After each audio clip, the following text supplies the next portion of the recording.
Welcome. Welcome to Co-Evolutionary Culturing, composting power over culture from the inside out, the podcast from Starter Culture with Sarah McFarland. Today my guest is Alicia Enciso Litschi.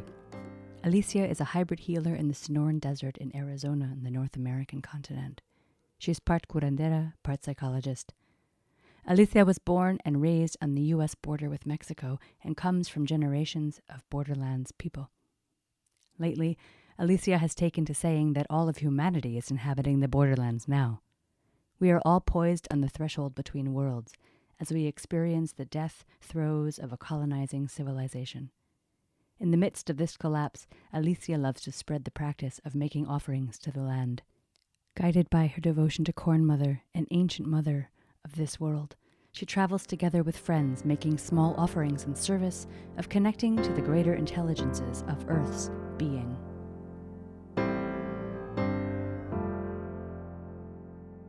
Thank you for your writing about the jump. The jump. Yes.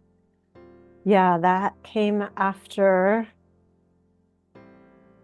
a session with Eamon Willow, the shamanic practitioner I work with, when we were exploring my rage at everything happening and kind of exploring the possibility for it to not destroy me or my beloveds, my rage, and to channel it.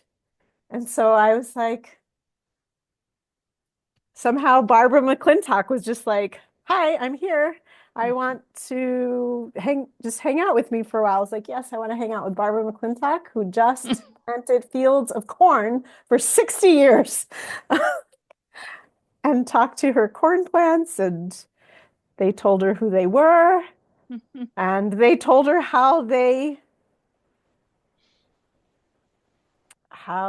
create life. Yeah. And how they mix and match, how the genes mix and match, and how they are these agents of creativity. Trickster agents of creativity. Yeah. Leaping into across chasms. Yeah. To create unknown, never before seen combinations. Yeah. So good.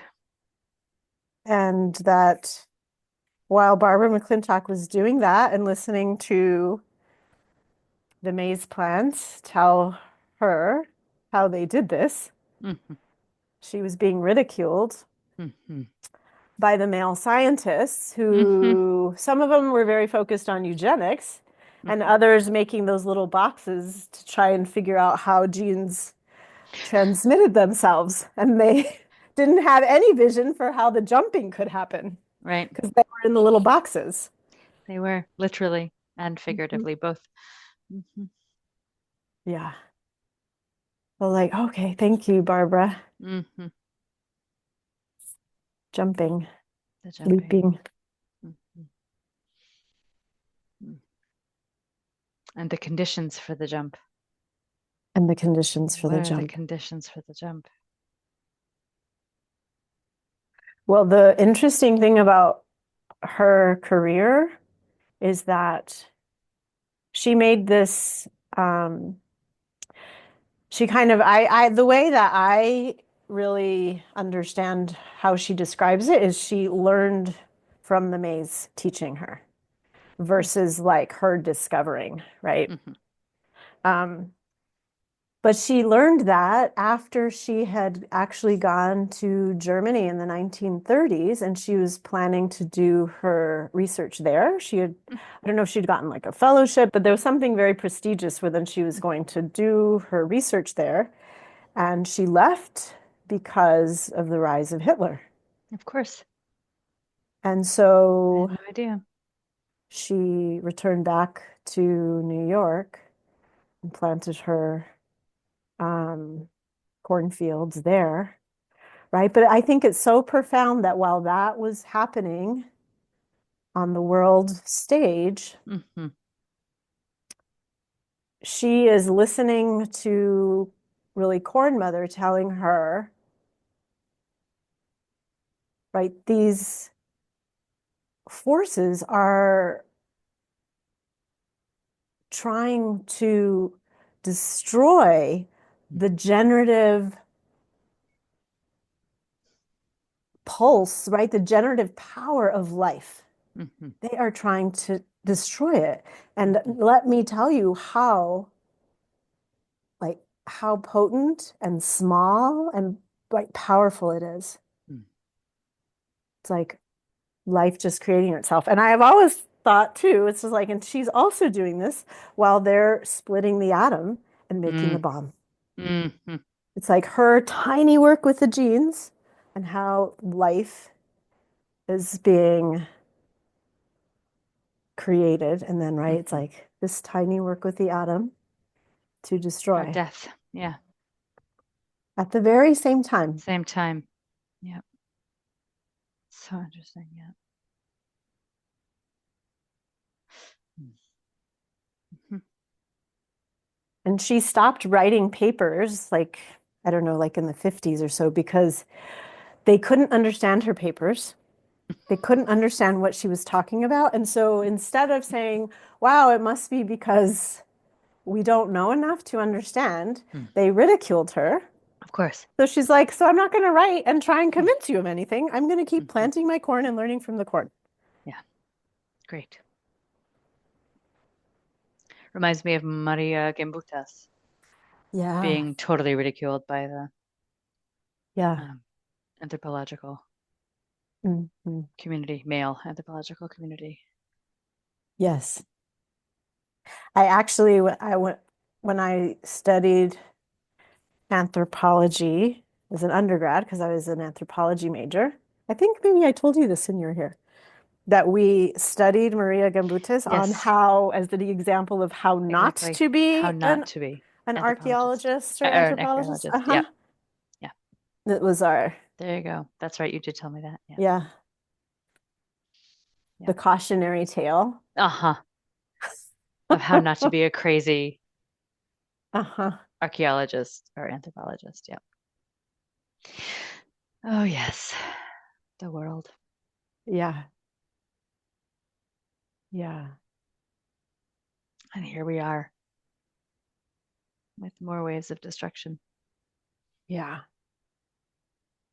Somebody said something about, and I felt like this too, like my because I live in Germany, my system when 10 days ago or whatever it was on the 20th, and I watched these things like unfolding and be unfurled. I felt like the Germans must have felt when Hitler came to power, Mm. and like people are being swept up in the frenzy and then in the like brainwashing, and others are horrified but don't know what to do. And Mhm. yeah, it was just a really interesting kind of echo in my body of like, Yeah. look, here's the pattern. And then having watched uh Origin recently, the Yes. book about Isabel Wilkerson writing Origin, uh sorry, Cast, um, the origins of our discontents, and her tracking of like of how the United States Jim Crow laws and segregation was the blueprint for Hitler and the Third Reich to make the Jews like separate from or lower caste to or worthy of, Oh, deserving of being killed. And how now it's going back over, yeah. and the way that Trump is like making immigrants responsible for, all these terrible Yes. things. Like he's now got the playbook of Hitler, which came from the playbook of like Yes. it's this very weird history repeating itself, echoey kind of oddness. Yeah. Just as you describe that, it feels like I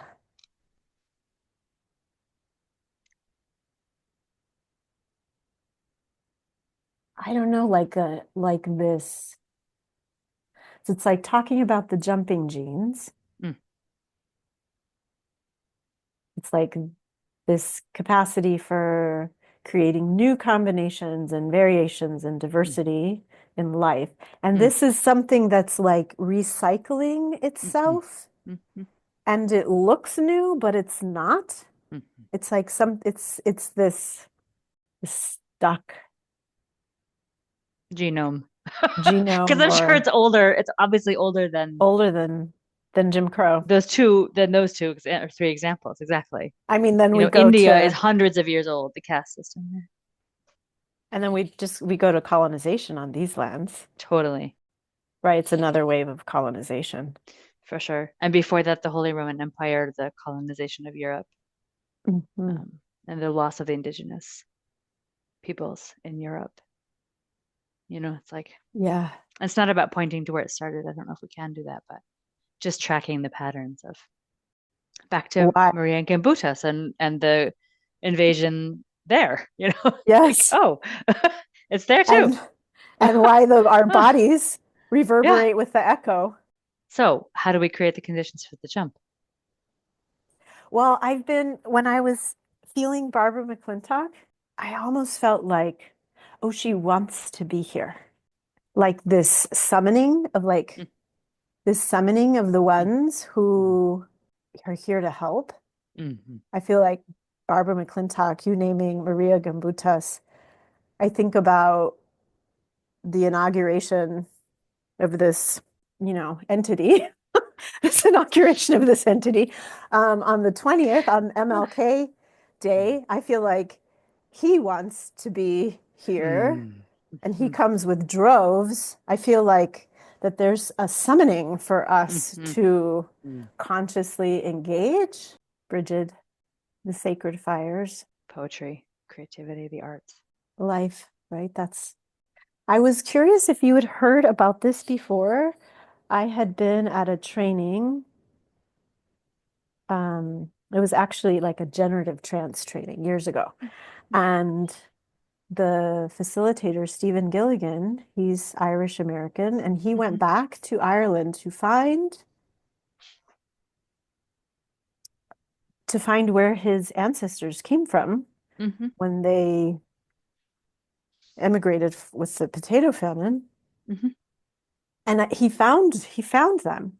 mm, And there was a man in the village there who told him, now I probably won't get all the details right, but told him that when the people left, the people who stayed tried to keep their hearth fires going mm, mm, because that was the soul of the house and therefore the soul of the family. And it was the way mhm, of them trying to keep those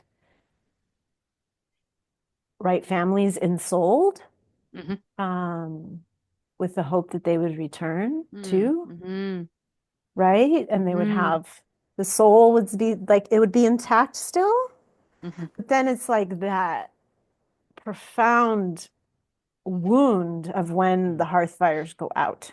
mhm, And there's something about what's happening now, and then like us talking mhm, today on Imbolc that feels like so many hearth fires have gone out, mm. Yeah. and that rekindling Mhm, feels like part of the summoning of like mhm, rekindle in us mhm. Way. these soul fires, these jumping genes that know exactly where to leap, like Mhm. Yeah, that are not a human-centric decision about what to do, mhm. Yeah. right? They're not the like, now we're going to plan a different thing, or we're going to be saviors, or we're going to, whatever. Like, it's not the human solution. It's Earth's dream, right? It's like It's Earth Stream, not ours to dream. right? Yeah. And I guess that ultimately the question in terms of relighting the hearth fire is how can we, you know, here, over here, Earth Stream, or be let Earth Stream through us. Yes. You know, Yeah. how can we yoke our consciousness to Earth consciousness so that Mhm. uh, the daily world kind of makes us deaf and dumb Yeah. to Earth streaming. It's supposed to. you know? Yeah. So it's like, so maybe part of what creates the conditions for the jump is also that how do we find our way to an earth-centered consciousness rather than a human-centered consciousness? Mhm. How Mhm. do we rekindle the hearth fire from then Yeah. in the now for the Yes. future ones? Yes. Yeah. Yeah. Mm. And what I'm hearing you say is not alone. Not alone.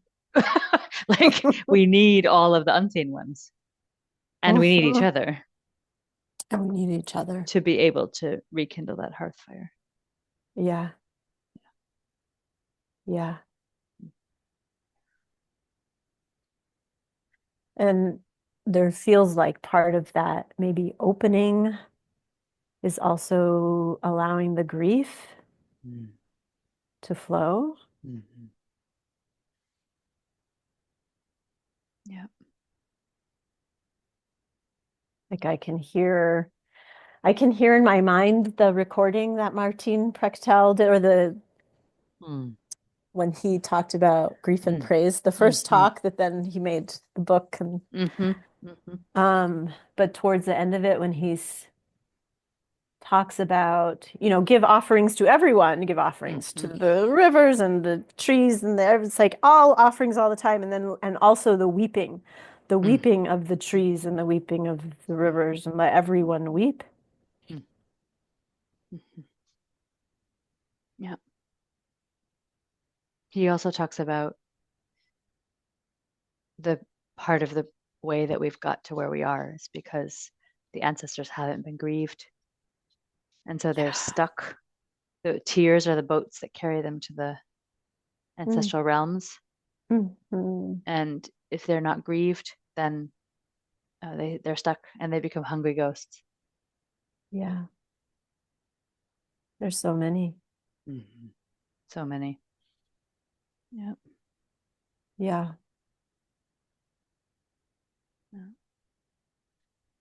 I just kind of, as you were talking about that, I had this image of like lighting the hearth fires for them too. Just, yeah. Or like you said from our last conversation, which is still with me, that from Santa Rita, that the bees, that all the hungry ghosts would, because we talked about it then too, Yes. that each of the Yeah. hungry ghosts would receive a drop of honey Yes. The sacred to feed communion. them, the sacred communion that the bees would bring, could bring a drop of honey to each mouth. Yes. And then what we talked about then too, of the bees are so comfortable in the dark Right. because the hive is pitch black, Pitch black. Yeah. and they're creating gold, right? They're harvesting the sun and creating this golden elixir, Right. this amazing medicine, In the dark. food in the dark, total dark. Yeah. Yeah.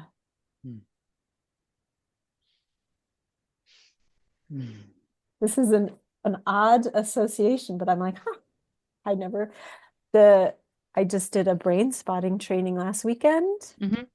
And as they were kind of just going over the brain stuff, one of the facilitators made this comment, isn't it so interesting how the brain is also in complete dark? Light Never. doesn't hit the brain. Never. It gets perceived through the eyes. The eyes gather the little data and then deliver it, but the brain itself never sees the light of day. It's true. Haha. And I was just like, I just like hung out with that. I was like, there's something very profound about that. Yes. There is something very profound about that. And I was just remembering with the sunlight in the dark, I thought about, again, the hearth fire in the dark, like lighting Brigette's fire. But then I also thought about, and I was looking at your shirt, and you're wearing a red and white shirt. And so I thought about the Amanita, and that Amanita traditionally is, in terms of the shamanic dose, is taken at night only. And it's called Oh, something like the thunder bringer or something, because you see lightning behind your closed eyes in the dark. When you take Amanita, it produces like light behind the eyelids. And oh, one of the if you have an overdose, you can go blind wow. from Amanita. From the power of that light. Uh-huh. Incredible. Uh-huh. Oh, Yeah. yeah. Mhm. Like what is like mushrooms who live in the dark and have these fruiting bodies that come into the light. We're like, what is that? Yeah, I don't know. There's some, Yeah. I don't know where we are, but there's some mycelial thing happening there. Yeah. They're Some having us emergent. they're Yeah, having us play with this like dark yeah, light. yeah, yeah. Yeah. And the thing I really love about just tracking this right now is that feels really nourishing to me is so often the dark is thought of as like either scary or evil or used to talk about like even Francis Weller calls this time the long dark, or Uh-huh. the dark ages, like this Yeah. time of which has, all of its history, colonial history and Yeah. um Racialized racialized over violence. Yeah. under, all that. And so there's something here about tracking it's where the nectar is made, where the medicine is made, or it's where the brain, is held in this ocean, this dark ocean. I don't know. There's just something that feels really much more full of possibility and generativity and sort of beyond the polarity of light, dark or good, bad.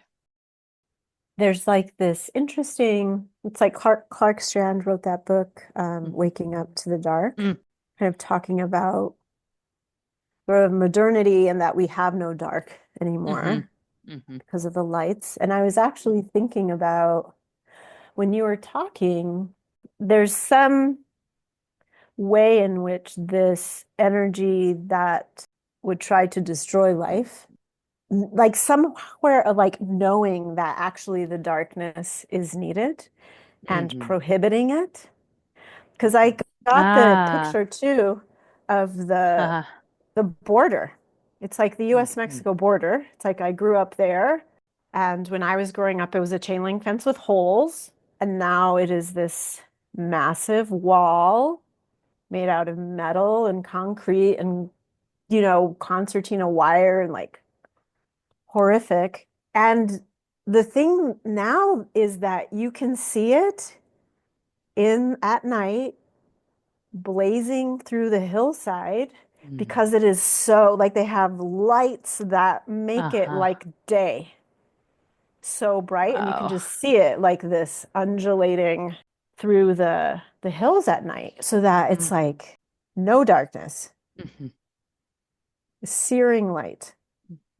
Just had this image of seeing that from space. When you said that through the Ah, dark hills, I just was like, I zoomed out to like black space, and then how they have those pictures of how much light a city produces, how much light a border of light. militarized border where jaguars would normally be, right? Mm-hmm. Migrating and moving through, Mm-hmm. and deer and the javelinas and all the. Mexican wolves. And, There feels like as we talk about this and the border and the javelinas, it's like brings me back to the desert mm-hmm. and of like the desert also having this capacity Mm-hmm. for cultivating life Mm-hmm. in the midst of, right, harshness in the midst of, it's like, oh, we can gather every morsel, Mm-hmm. right? Every drop of water we can Mm-hmm. gather. We can bloom, the flowers can bloom at Mm-hmm. night, so that they don't wither and they can stay available to the harvesters. What's bubbling up for me as a prayer, and maybe it's like from the desert, is that our protection be creative, right? It's like these instincts for protectiveness that make us withdraw and isolate us more, or armor us so much that we're actually not connected and receiving from Earth. But it's like this creative protection. We're not fools walking around unprotected. It's like being real. Yeah. But like the saguaro, right? Like I'm covered in spines, and yet I'm so here and visible, so visible and big, and I can hosting, bloom. and hosting like entire ecosystems. Yeah. Like becoming with their bodies, becoming home to wave after wave of creatures. From the owls to the hawks to the pack rodents rats at the end. Yeah, exactly.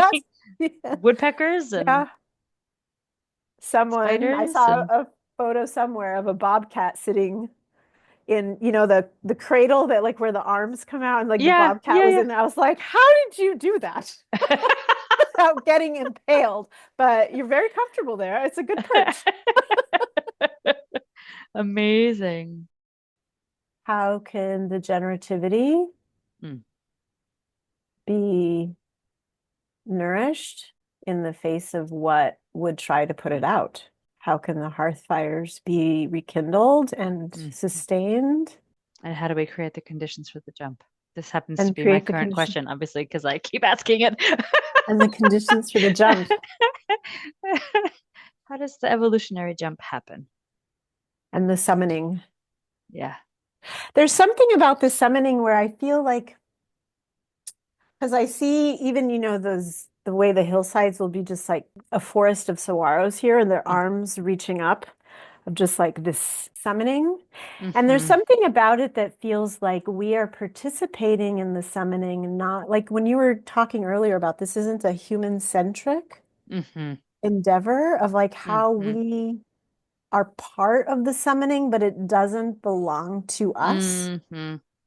Like, oh, we're gonna solve this but it's like there's a summoning happening, wanting to happen, and we get to participate in it. We belong to it. We belong to it, and we need to step into that consent of being there. Yes. And then the protection, right? Like, who are we summoning? Part of that, there's consent and there's intent. Like, because there's a summoning happening. There's another over there summoning too. Happening. Exactly. Oh man, it's so they're really good at it. They're really good at it. They're really good at it. Talk about entity. I mean, we might, it's like who belongs to who and who's working for who. I'm not even gonna, I'll just leave that. Yeah. We'll just leave that there. Okay, so there's the consent to be part of the summoning, the choosing, and then there's also an intent of who are we summoning and what kind of protection do we need? Yeah. So that we are not summoning the quote wrong kinds of, attracting the attention of the wrong kinds of creatures. I was seeing I kind of went back to when you were describing the hungry ghosts, right? And what happens. And how it feels like, oh, the hungry parts of all of us that are ungrieved and isolated and disconnected can be repurposed for this kind of ill-intended summoning. And so then I saw the bees of just like feeding the little parts to repurpose that, like to reanimate them back into the summoning of earth. The propolis. The medicine. Yeah, that was the two flashes I had when I was listening were the grief, the grieving, and I saw the bees too, but again in the darkness. There's something there around like grieving, when we don't grieve, we fall prey to the wrong powers. Yeah. There's something about the grieving that is together, grieving together. Yeah. That is, in a way, a kind of a protection or a way of aligning ourselves with that summoning of Earth stream, the summoning of that which will support Earth streaming. And you saying that about grief, there's something in sitting with that feels like the hungry ghost has somehow become separate from the animate world, like that there's is also so hungry because there's some inaccessibility to this like web of life, and that the grief is like, oh, you are part of our web of life, part of this creativity. When you say that about the separation, feeling separate from the web of life in terms of the hungry ghosts, what lands in me is also, of course, the recognition of, well, that's the mistake or the sickness or the, like, I'm back to the colonization, like that, well, the waves of colonization are waves of separation, or those who have been separated, separating others, not allowing people to speak their language or wear their hair long or do their ceremonies, or are all ways of cutting the connection and making somebody a people human centric rather than earth centric, or experiencing separation rather than being interwoven. Yes. Yeah, I don't know, just that seeing that in terms of, right, it's happening on the unseen ancestral level, but it's also happening on the middle world level, resulting in detention centers and walls being built on borders, and all these militarized, violence based, especially in the United States, but everywhere in war zones. Look at Gaza and Israel. It's like this militarized, forced separation. Yes, forced separation. As even in appearance, it's like, it's almost like this intention of, we will not make this look anything like Earth. Human I mean, everything domination. comes from the Earth, the metal. What else? And There everything, isn't. There is only There's Earth. only Earth. There is only Earth. We're gonna try as hard as we can to make this look not like Earth, so that you feel even more separate. You can't even know where you are. Don't even recognize where you are. Jaguar and Mexican wolf can't cross there anymore. There's no space for the other than human. I think that there's something, I can feel the grief in my body of just seeing what's the tip of what is happening. But this grief of, there's like this profound lostness. I think also this thread of discussion of like, oh, they're like intents to colonize Mars and use Earth as like the resources to there's just something, it's like, this is so, it's like, but you are Earth. You are, there's no way for you to be in your material body without Earth. And this, just the, like, how profound that disconnection is. Totally. Like, you would rather go to another planet that is not, you are not made of, and it does not have what you need. It's not actually hospitable. You would have to import everything from Earth. Yes. In order to live there. Then I just think about the bees again, of just like, almost it feels like it needs to be, it's like the way that they work. They're so small, and they're little drops to just sneak in and be like, have a little honey. Yeah. It tastes good, doesn't it? Yeah. Sweet. Sweet. It's so sweet. So Can sweet. you let that just absorb a little bit? Here's some more honey. A little bit. I just had an image now of the honey mixed with a teardrop. What is it like to offer our tears to the earth, like when we grieve? Yeah. Yes. And let our our tears fall on the earth. Yeah. And we might receive the honey, but the offering of our tears. Mhm. That's beautiful to let Mm. the tears, to offer the tears to the Mhm. earth. Libations, Mhm. summoning. Talk about a summoning. Yes. What kind of generative protection does it need to be that vulnerable that we might offer our tears together as a libation to Mm. earth? May our tears be an ocean, right? It's Mm-hmm. like the dance of water and fire. It's like Mm. our hearth fires, our Mm. heart fires need the Mm-hmm. tears to Mm. Mm. flow. When you just said that about the fires and the waters, and I'm with the like we're with the summoning, and I keep asking this question of what creates conditions for the jump. There's the grief and the heart fire, and there's the protection and the vulnerability. Mm. There's like these kind of paradoxical elements here that In the dark and the light. and the dark and the light. It's making me think of Lorian Saldua, who's a queer Chicana poet, philosopher, visionary, and she would often write about this term, Nepantla, which means between worlds. Mm. And she also was from, she was from the border lands, Mm-hmm. Texas, Mexico borderlands. Mm-hmm. And she would talk about, it's like on the one hand, there's these borderlands that are these militarized, right? This violence on the land. And then there's this way in which we can, in spite of these, be between worlds and Mm-hmm. step into the possibility that happens in those Mm-hmm. spaces between worlds. It's like, Right. okay, there's you putting this border. Well, guess what? We turn into these hybridized people who Yeah, know how totally. to, who The know jump. how to be, Yeah. we know how to be border people now. Yeah.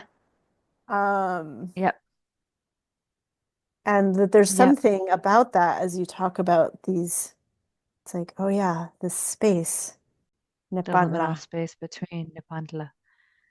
I woke up the other day with the phrase in my mind, we don't yet know the new story.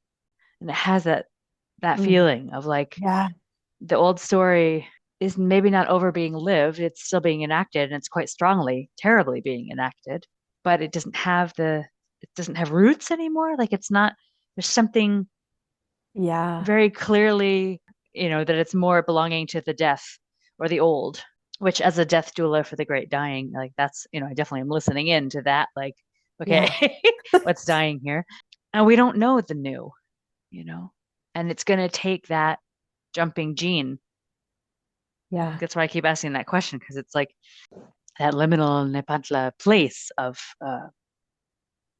it's like, and we're not going to get from the one to the other in our lifetime. It's going to take many lifetimes. So we have to all become border people. We have to all become people of the between the stories. We have to become the yes, people of, like, Bio talks about fugitive, right? This kind yeah. of, we have to become these hybrid between times people, transition Mhm. people. Yeah, because as you describe that, I'm like, because the old is still, it's going to be repurposed, it feels like. Mm, I often think about this like in just my own ancestry, right? It's like I'm many different indigenous from northern Mexico and mm, also Irish and Spanish. mhm, And I can't just be the indigenous from northern Mexico because mhm, then I'm cutting off this reality. It's like, how does it all, mhm, how can it all come together? It is mhm, together in me. And there feels like something about this from the old to the new. It's like grieving, but mhm, not banishing. mhm, Because if we banish it, we're back to the disconnection. mhm. Right. And so how does Yeah, that new yeah. story weave it all together, bring it together in this? Mhm, And there is something that about the borderlands. It feels very, it's like, okay, we have this border, and not to minimize the militarized zoneness of it all. Mm-hmm. But then it's also, then you have these people who have Fourth of July parties and eat tacos, and they're like, and like you go to the restaurant on the US side and they greet you in Spanish, and then you go to the restaurant on the Mexican side and they greet you in English. And it's like, oh Yeah. yeah, we can create all kinds of interesting things here. So it's summoning also not only these like how do we tend the hearth fires so that we're bringing the old Uh-huh. and tending the heart hearth Yeah. of true and carrying it, into the new. So there's these summoning these ones like Bridget or who are hearth keepers and hearth holies, but also the trickster holies and the ones who are like the jump, the gods and goddesses and holies of the jump of the trickster, Mm. and then the gods and the holies of the liminal, of the betweens, of the nepantle. Yes. It's like Yes. it's like that intention of summoning is like, okay, I'm not ready to summon the new yet. Like I want to summon the guardians of this time, which is the liminal, the transitional, the borderlands, the between the worlds, the between the stories time. Yes.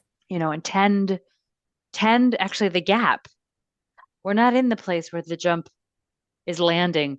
We're like in the jump of the jump.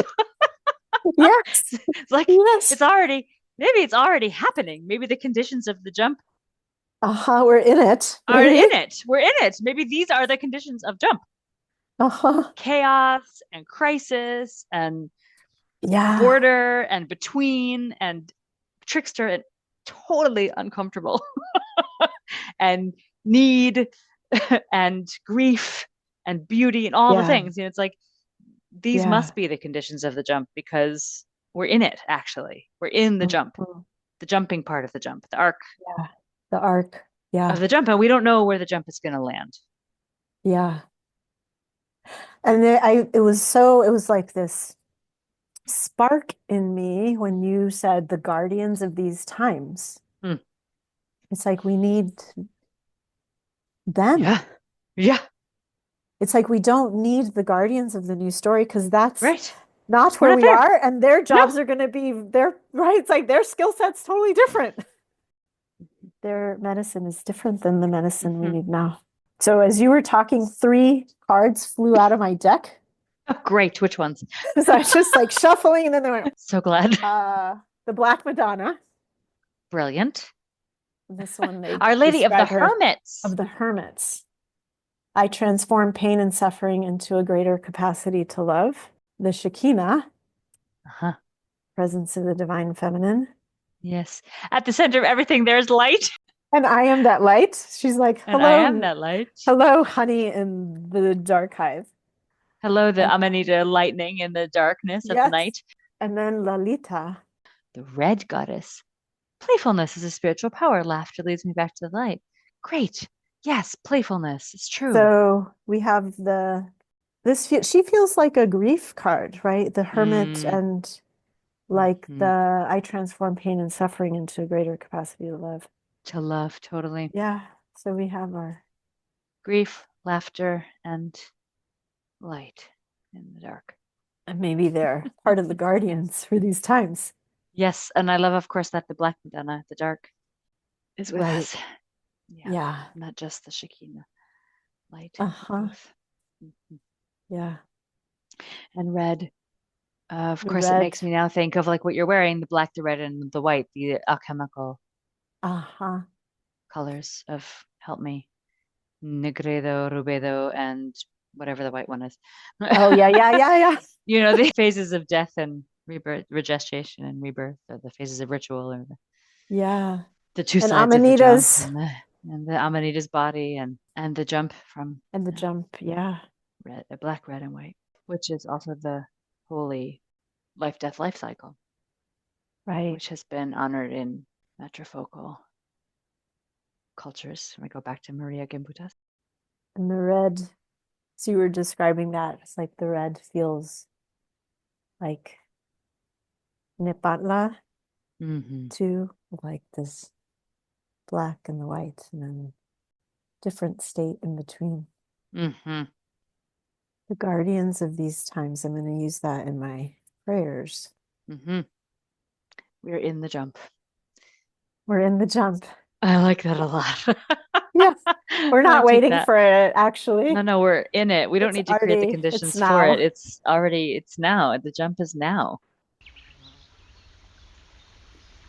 Thanks for showing up today and listening in while we grappled with big concepts and how they weave into the heart of starter culture, as well as how they touch our very human, soft-bellied ways of being in the world. We hope you've been inspired and nourished, and we hope you'll carry forward what it is you've received and what has touched you into your communities and home places. For some ideas about how you might do that, visit our website, www.starterculture.net, and sign up for our newsletter or participate in an online or in-person program with us. Go ahead, spread the co-evolutionary love, and like, comment, and share this podcast wherever you listen.